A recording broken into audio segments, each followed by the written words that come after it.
Yo,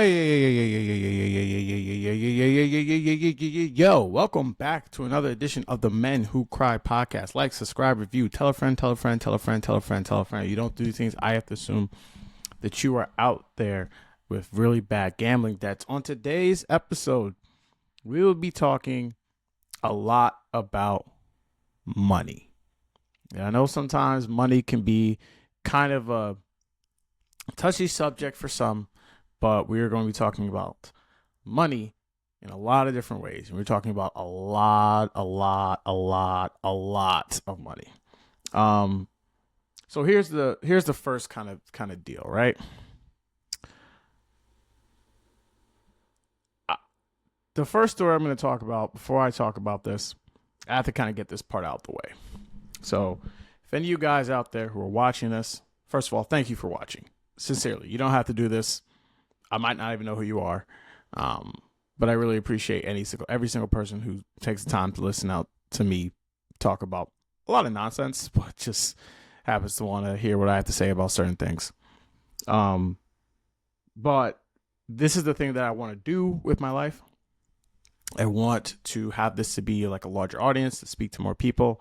I don't necessarily have an idea of where that's going to take me, but this is the thing that I know I really like doing. I like talking about this subject for that matter. And the reason why I preface all this stuff with that is I also understand how business works. I understand how businesses kind of get done. For a large part of the last 5 to 7 years, ever since sports gambling has been legalized, it has created it has fundamentally changed the way that sports are done. We've always had gambling.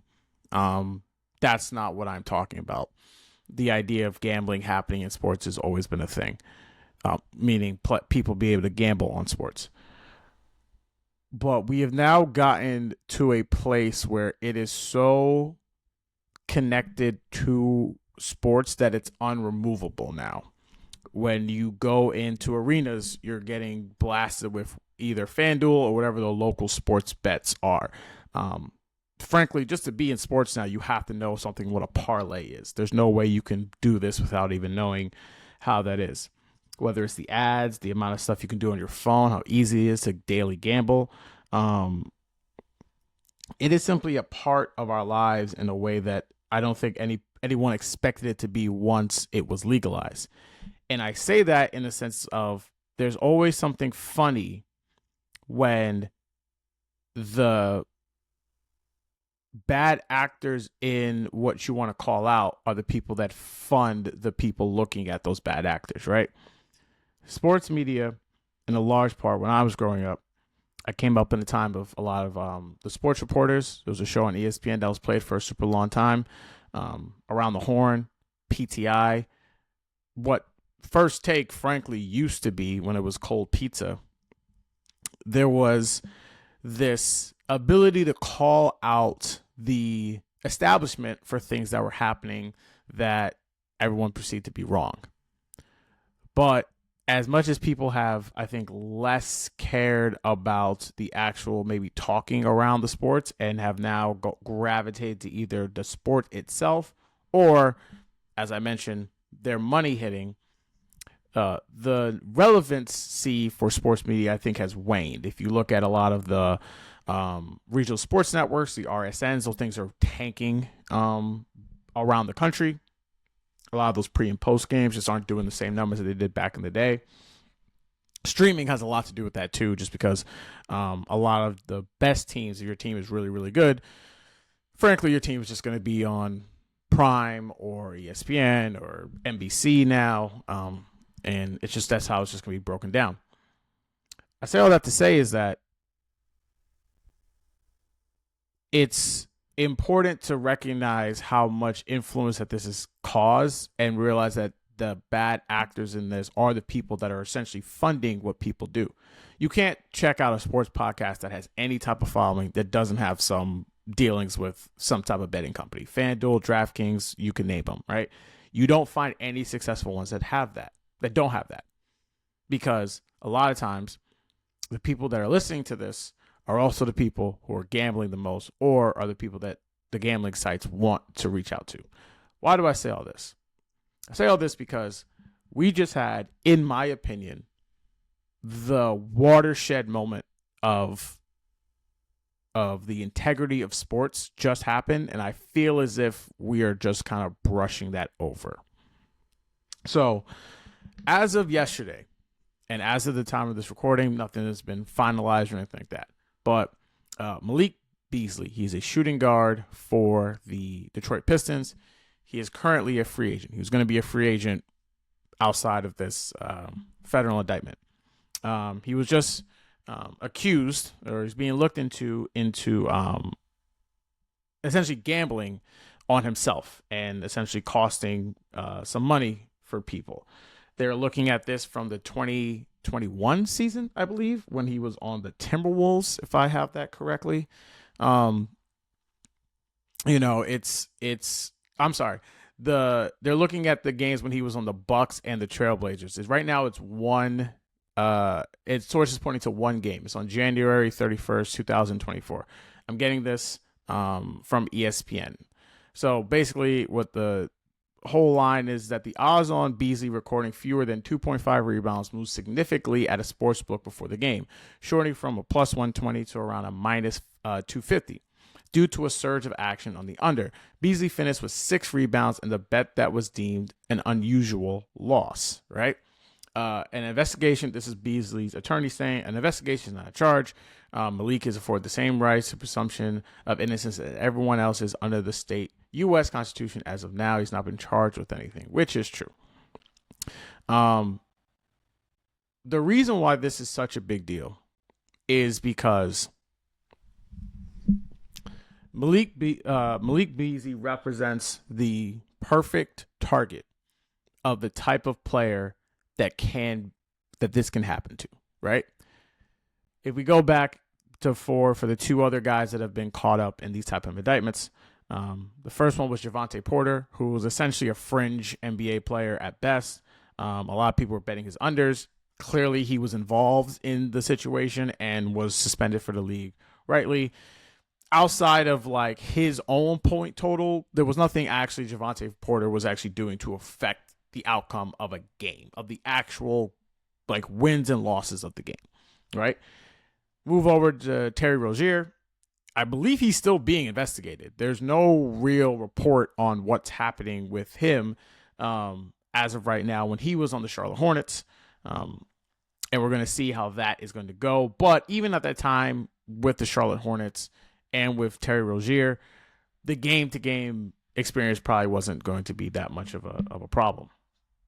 This one is a very big watershed moment because Malik Beasley is a good basketball player. He had a kind of a career season this past season. He led the league in three-point makes this season, first time in his career, first time he's made over 300 threes. And reportedly, before all this broke, he was expected to sign a new contract with the Detroit Pistons, the team that had him the year prior. Also, just for a note on stupidity, Malik Beasley's career earnings right now, according to Perplexity, is about $60 million. He was about to get essentially that amount from the Pistons, a little less than that. He's going to reportedly get 3 years, $42 million. Now, how much was that accurate? You don't really know. But we're getting close to the deadline or the start of free agency, so you can believe that contract was on the table. The reason why this is such a big deal is because you're never going to get the top guys to do this. LeBron's never going to do this. Steph Curry, Jason Tatum, name the top guys in the league. They make too much money. You're not going to get those guys ever to flip. The either the young players or the guys that are like hanging on by the threads, either A, they're not good enough to make actual impact in the game for that to be a problem. Secondly, if they're on a rookie scale contract, they don't want to get caught up in that because they need to keep playing to be able to get the big bag at some point for them. And another reason is, especially if you have a lot of American kids who went to college, they have NIL deals. So they've had money, you would think, for at least a few seasons and wouldn't necessarily be so bad in the hole.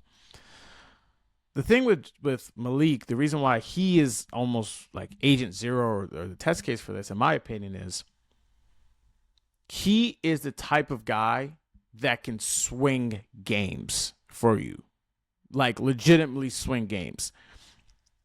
I would guarantee you the Pistons had a renaissance season this year. It was the best season they've had in 7 or 8 years, right?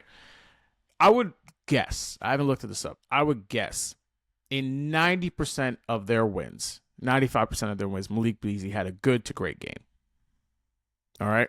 So this guy was clearly one of their best players and clearly was impacting winning. If you have a guy who's good enough to impact winning, but either through his own financial decisions or, frankly, just his style of play, he's not going to make the hundreds of millions of dollars the top players are. He's a guy that you can see if he does have gambling debts or he does have financial issues, doesn't even have to be gambling debts, you can see someone easily getting him caught up in a scheme to swing a game. What if it's a playoff game? That's a lot of money being swung one way or the other. And while the investigation as of right now is just looking at one game, and it seems like it's just for reboundings, little things like this are what are going to destroy the integrity of sports, and that's where the whole thing comes apart. I have one of my best friends, right? He's not really into sports. He's into sports because of our friend group, right? He is convinced the sports are rigged. He's a big wrestling guy. He is convinced sports are rigged, right? Obviously, I see that being ridiculous. We've had conversations about why this is ridiculous, right? However, because of the state that we are, perception is reality. And the more and more you put into the ether of you not be able to believe certain things, the easier it is for you to believe in conspiracy theories. We've talked about this podcast before. I think I talked about the mention of Inception with the totem, right? If you haven't seen Inception, I'm sorry I'm about to spoil it for you. This movie came out 15 years ago. Go watch it. But the idea of the movie Inception of the dream was there was a part of the movie there they explained to you that they had to create these things called totems, right?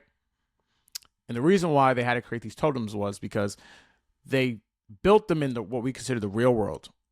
And they had some type of property to them, right? So like, for example, someone had a weighted die, right? So anytime you flip the die, it always land on 5, right? Doesn't matter how many times when you flip it, it's always going to land on die. It's a weighted die, right? If you're not in reality, right? If you're in a dream or whatever, there's a possibility it can land on a 4 or a 1, you know? And so the ability for you to basically be able to tell the difference of what's real, what's fake was based along this die, right? The problem was what happened in the movie when the main pivot point was someone fucked with someone's totem, right? This is a big thing. You shouldn't let anyone else touch your totem. It could mess up what it actually means. So what happens is that once someone broke their totem, it broke their sense of reality. The reason why I bring this up is because believing in a conspiracy theory, even something so stupid as like the earth is flat, it's not the point of you believing that the earth is flat that's the problem. It's the fact that you will throw away objective fact for something that you believe in. And that's where this comes into play. The more and more you have people not believe in what sports are, or you thinking everything is rigged, or you have people maybe on the take, you're going to just have people not believe in what's happening in the results. That can lead to lawsuits. That could lead to people going to jail. It's such a problem of what Beasley is accused of doing, not because of what he is, but what it could start. Because we've now had 3 cases of this in the last 2 years of guys. And a lot of it seems to be very like small stuff, right? Like little parlays, you know, like, over under on rebounds or total points, right? Things that, again, aren't swinging games, but are just going to be, you know, little prop bets that maybe some guys are going to win. We are inching closer and closer to having the big shebang. And it's going to happen. I don't know what sport it's going to be. It's very easy to do in basketball. But it's going to be a scandal that is going to rock the sports world. I don't know when it's coming, but this is the type of player and the type of guy that can really start to push the narrative and the idea that all this stuff isn't real. So I don't feel bad for Beasley at all. I feel bad. Let me rephrase that. I feel bad because gambling addiction is a real thing. It's a real thing. I had a buddy who would always post his wins in our group chat. He would always send us his wins. Anytime he hit a parlay, hit something. This guy bets on everything. MMA, basketball, doesn't care. He doesn't bet on anything. And I remember I had a conversation with someone else in our group chat of saying like, wow, such and such is always killing it, right? He's always making all these bets. And I always tell him, I go like, no, he's not. And he asked me how I knew that. And I said like, look how many times this dude messaged us that he wins something. We know he bets a lot. But if you're only messaging us once or twice a month, maybe 3 times in the month, right? How many of that did you lose? Because the thing is that no one posts their L's. It's part of the idea, right? They make you think that they're winning so much, but in reality, they're bleeding cash. And I feel bad that we now have we put it so much in the society. It's like, you put a little alcohol in the milk. Once you get that taste of that, you can't get that out. And so now it's here to stay. And now with, sites shooting up 400% gambling sites and we're just making gambling addicts. It has been something that I think is tearing the fabric of what sports actually was. And this is not someone who's saying don't gamble. Like, if that is something that you can handle and you have the financial means to, go ahead. Gambling, I think, is something that we have, and it can be done in a correct way. But unfortunately, it's just not done, and we don't seem to have a way to put the lid back on the cover on this one. And also, Beasley, I'm pretty sure, just cost himself a significant amount of money, But we will see how the rest of this goes with all the lawyers' fees. Now we're going to have a hard transition to someone who doesn't need the money. As it stands right now, LeBron James has opted into his contract with the Los Angeles Lakers. He has picked up his $53 million contract. This is essentially a 1-year deal now with the team. And as Brian Windhorst just said, I believe today on SportsCenter, or Get Up rather, this is the first time LeBron's ever not had. It'll be the first time LeBron James has ever entered into a contract where the next year wasn't either like a player option, like he didn't have a contract past the one that he's on. I don't know if I explained that correctly, but basically LeBron's never been like a 1-year deal before. And he chose to opt in. So you're sitting there wondering like, what's happening, right? And from what it seems is that if you're listening to the reports now, it seems like the Lakers, which we said when Toby was on this podcast, that once they made that trade for Luka, they were no longer on the LeBron James timeline because they theoretically replaced him. He was still on the team, but he essentially was replaced, And now he is looking at a landscape of, is he going to stay with the Lakers? And while we have done this dance so many summers, I feel like we have done this dance now with LeBron 10 different times. This seems like he might actually be on his way out or looking to move on. And the idea now that people, I think, are now criticizing him for taking this amount of money, I think is nonsense. I am never going to criticize someone for taking the money that they either want or have. I didn't criticize Jalen Brunson for taking less to stay with the Knicks. I'm not going to criticize LeBron James for taking more money to stay with the Lakers. It's your life. You get one life. You get one career. And clearly we do not care about how much some other people make, because we have people who are poor who advocate for billionaires all the time. But they have to have a certain skin tone for that to transpire. The thing about with LeBron is he's easily worth double what he made in the NBA. Like, you think Caitlin Clark has an effect on the WNBA? Go check the LeBron James numbers when he was playing. Okay, that dude was moving weight for this league, and I don't begrudge him one bit for ever not taking a contract that he doesn't want to take. In large part, the reason why that we even are in this situation somewhat is, frankly, the players got their backs blown out from the CBA. I still don't know why they signed this. I still don't know what benefits they get. Someone has to tell me what's the appeal of this, you know?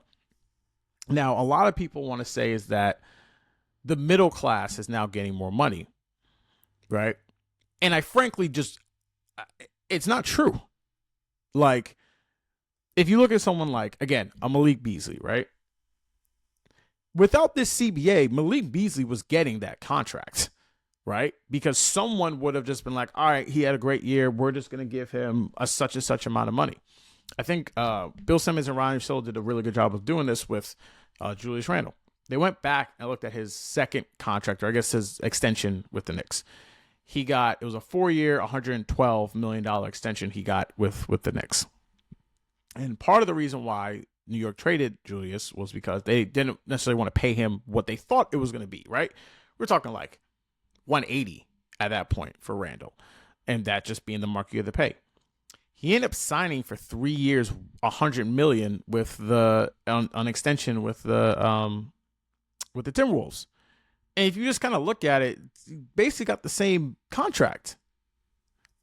And there was no market correction for a guy like that, because if you look at him, he's maybe I would say a higher tier on the middle class, but like a middle tier player.